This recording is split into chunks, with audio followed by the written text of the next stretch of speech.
This week on the show, we have American actor Daryl Edwards, who plays Vance in the hit Netflix series Manifest. Hello and welcome. Thank you so much for watching. This show is all about giving you insights and showcasing brands that help you to live your best life and give you confidence. As always, I want to kickstart your morning with some motivational advice to help you to feel inspired and energized to start your day. Today, I want to talk about the importance of using failure to fuel your hunger for success. When we fail in anything, we have two choices: to let the failure discourage us and stop us from continuing trying, or we have the choice to let failure motivate us to try again. Failure can teach us to become wiser and hungrier to succeed than we initially were. The reality is, failure can serve as a great motivation to ignite your passion and fuel your hunger for success by teaching you that if you want something bad enough, you won't just quit because of a couple of obstacles. Successful people learn from their failures and rather see failure as a wise teacher who motivates them to get better, work harder, with more grit, passion, and determination to reach their goals. The next time you find yourself discouraged by failure, reprogram your mind to see it as motivation instead and allow it to fuel your hunger and desire to succeed. As Tom Hopkins quotes, "I am not judged by the number of times I fail, but by the number of times I succeed. And the number of times I succeed is in direct proportion to the number of times I can fail and keep trying." Stay tuned. Coming up after the break. And season 4 just launched. So what are some plot twists that fans can expect as these 828 passengers continue to find out what happened to them? All I can say is that as you watch the show, as you watch these last 10 episodes, so many of your questions are going to be answered. There are going to be some questions that are still left, but so many of the crucial questions that you've had over the 4 seasons are going to be answered. And I have to say, I was actually surprised by some of the answers. And also, I was surprised by the fact, and I said this before in other interviews, that some of the fans, I look at the boards, Facebook, Twitter, Instagram, some of the fans, they take guesses, and some of them actually get it right. Wardrobe provided by Le Chateau. Next up on the show, we have American actor Daryl Edwards, who plays Vance in the hit Netflix series Manifest.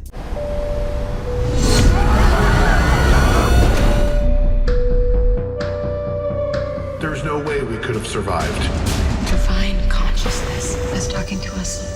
You're destroying any chance we have. We've all been missing for 5.5 years. Today is November 4th. We came back for a reason. I think we're running out of time. We are. Something's coming. Something terrifying. It's all connected. Daryl, thank you so much for being on the show today. How are you doing? I'm good. Thank you for having me.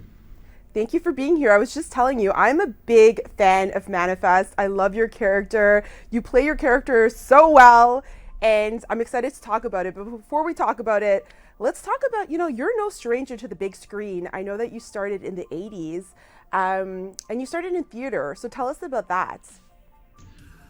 Well, theater is a lot different than the television. Theater, you have time to rehearse, and you rehearse and you rehearse and you rehearse, and then you rehearse it in front of an audience for previews. And television, not like that. Television, you get the script, and any rehearsal that you need to do, you work it on your own, because as soon as you get on that stage, it's a machine and it's got to move. You rehearse it just to get the lines, then you rehearse it for the camera people, and then you are shooting it. Mm-hmm. So theater is kind of a luxury in terms of rehearsal. Yeah, and what kind of steps did you take to take your career to the next level? And what do you think has been your big break? This show. Wow. I think this show has been the biggest break in my career. If you want to talk about what kind of got me going and established me, I would say there's a director named John Sayles. Mm-hmm. And when I was a very young man who had hair, he put me in a movie starring Joe Morton called Brother from Another Planet. And a lot of movies that came after that about aliens on Earth have been based on that movie. Wow. And I think people sort of took notice of me from that. That was, oh gosh, that might have been 1985. I'm not even sure. But it was back in the 80s. And since that movie, I've never stopped working, and I've always been able to make a living as an actor. So John Sayles, Maggie Renzi, wherever you are, thanks for the career. Yeah, that's amazing that from the 80s to now that you've stayed focused and you haven't stopped. I think that's inspirational in itself, because I feel like this career definitely has its highs and lows, right? It has so many auditions that you have to do, and it can get kind of tiring sometimes. So what kind of kept your passion alive all these years? I went to a screening of a movie that Gary Oldman was in, and when you go to SAG screenings, members of the audience can ask questions. And there was one young man who stood up and said, "Mr. Oldman, I've been struggling, and I found it very hard to crack this thing of acting, and I wonder if you had any advice for me." And we were all holding our breath because we were all wondering, well, what is he going to tell this kid? Mm-hmm. And he was it just struck me. He was so sincere. He sat forward in his seat and he thought about it. And he looked at this young man and he said, "Do you need it?" And the kid thought about it, and he sort of teared up a little bit, and he said, yeah, I need it. And Gary Oldman said, "All right, well, there's your answer. If you need it, then just keep at it. Just keep at it." And that really is it. If you need it, then you just keep at it. If there's anything else in life you can do, then do that. But if you need it, then you just have to keep going. Yeah, exactly. It's that passion in your heart when you want something really bad and you're focused, and you're going to do it no matter what, right? If you have the passion and you have the determination, you're going to do it. So I think that's great advice. And fast forward, let's talk about Manifest and your character as Vance. Tell us about your role. My role, it's interesting. Over the years, it started out as sort of an adversary to the passengers. He's investigating, and he's very suspicious of these people who disappeared for 5.5 years. Is it a threat to our national security? But over time, he becomes an ally to the passengers, especially to Ben. Ben becomes a family member. In one of the scenes that we shot in these last 10 episodes, me and Josh were working, and we ad-libbed a line where I call him brother, and they kept it. And that's really what the relationship has become. So it's been quite a journey for Deputy Director Vance. Mm-hmm. And I see such a camaraderie, off screen. I see on your social media and their social media, so many posts of the cast. So tell us about that camaraderie between all of you with filming so many seasons. It's such an unusual thing. It's such an unusual thing. I've been around for a while, and there's usually, it's neither a good or bad thing. It just is. There's always, one person that's either difficult to work with, or is unprepared, or is a problem in some way. In every cast, there's always one person. There's nobody unless it's me, there is nobody like that in our cast. Everybody in our cast is just wonderful, and we enjoy each other, and we look forward to seeing each other. Wow. So it's just this has been a blessing, because it's such a rare thing in any workplace, but in acting, it's just such a rare thing. Yeah, and the funny thing about this show is that it was canceled on NBC, but it's actually now one of the top shows on Netflix. So how does that feel to see it grow so much and become a fan favorite? It feels great. Yeah. It feels wonderful. Look, as an actor, you live a life of rejection. If you go to 100 auditions and you get one role, then that's great. Yeah. Being on a show that was a hit show and the network saying, we don't want you now, that's like the ultimate rejection, and it's crushing. It feels really bad. But then to have the fans go, we want you. We want you. We want to see your show. We want to see these stories that have been created by Jeff Rake. We want to know what happens. And for us to have stayed, when Netflix put us on their platform, the episodes that were on NBC, when Netflix put them on the Netflix platform and it went to #1 and stayed in the top 10 for week after week after week after week after week, and Netflix said, you know what? Let's give them another season. The fans did that.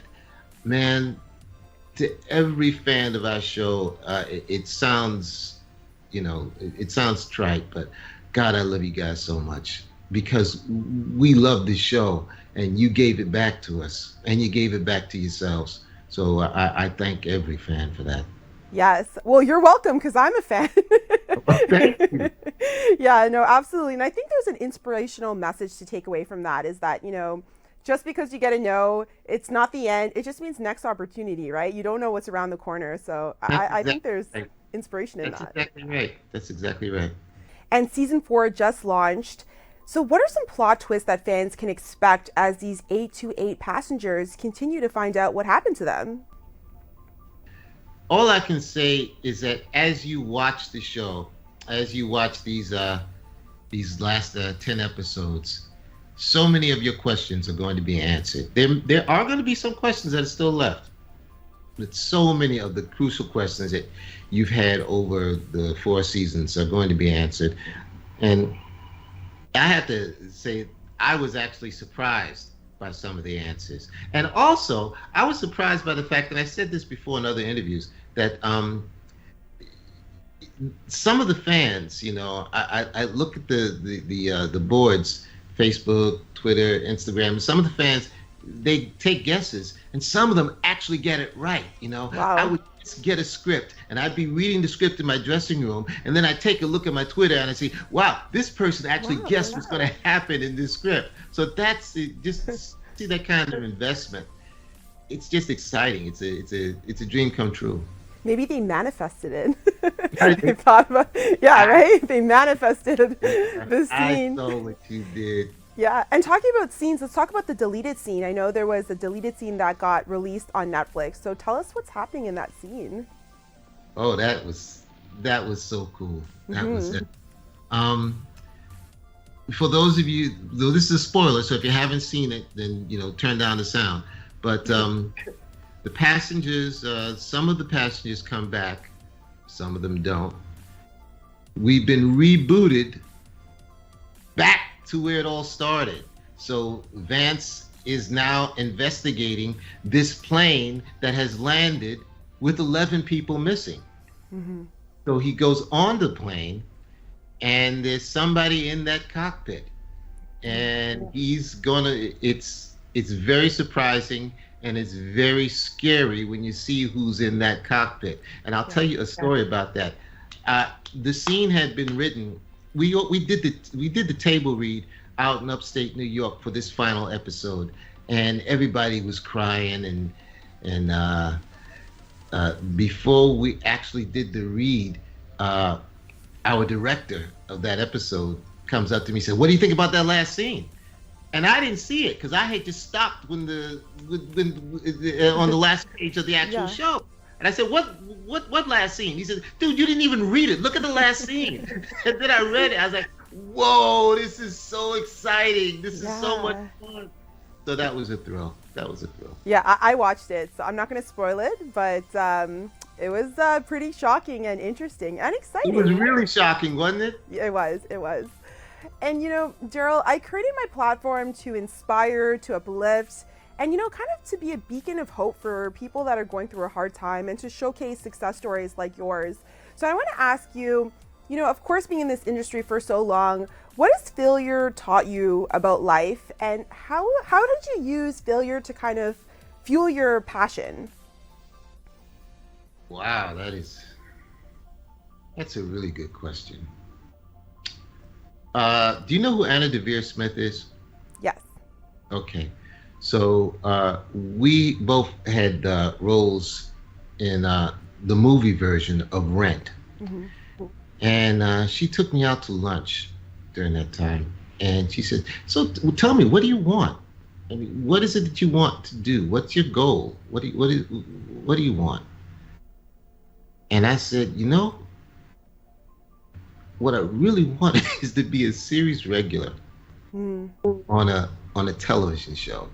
And she went, you know, because, you know, that's not the thing that you hear from actors. Mostly you hear, I want to win an Oscar, or I want to be in a movie with Robert De Niro, or I want to be Robert De Niro, whatever. Yeah. But no, I've always wanted to be a series regular on a television show because I've loved TV since I was a little boy. When I was, my mother said, you better stay in that bed. Good night, sweetheart. I had a stethoscope, a doctor's stethoscope that my mom had bought me for a school play. And when everybody was asleep, I'd put the stethoscope on the television speaker and I'd turn it up just enough so I could hear it. And I would watch television when I was supposed to be in bed. So the answer, it's a long-winded answer. To answer your question, it's just where we started. If there's something that you love, there's something that you feel your heart needs, that feeds you, stay with it. I can tell you, I've done so many auditions, and if I had quit, I wouldn't have gotten the thing that I've wanted my entire life. Wow. Yeah, I got goosebumps with that because that's so true. Like, I mean, so many years in this industry, and now look, like, I mean, this is such a big show. You're a fan favorite too, and that's incredible. That's actually really food for thought, just thinking about that, to see your trajectory and how far you've come. Let me just say really, really quickly, I went to the School of Performing Arts in New York City. And the reason I went to that school wasn't because I necessarily wanted to be an actor, even though I love TV. My guidance counselor did not want me to go to the high school that I was assigned to go to. So my guidance counselor asked me, well, can you play an instrument and go to music and art? I said, no, I don't play an instrument. Are you good at math? You can go to Stuyvesant. I said, no, I'm not good at math. Well, can you act? I said, what's that? She said, well, can you talk? I said, yeah. All right, find a monologue and go to School of Performing Arts, get an audition, and see what happens. And here we are all these years later. Amazing. Well, Daryl, congratulations on all your success. I love to see you in the show. You play your role so well. And I'm excited to watch the rest of season 4 and see what happens and see this story unfold. So congratulations, and I hope to have you back on the show soon. Oh, I would love that. And thank you so much for inviting me on today. You take care, and thanks to all the fans. Tag TV is available on Roku, Amazon Fire TV, Apple and Android TVs, as well as on Apple and Android phones. Watch us live through YouTube and Facebook.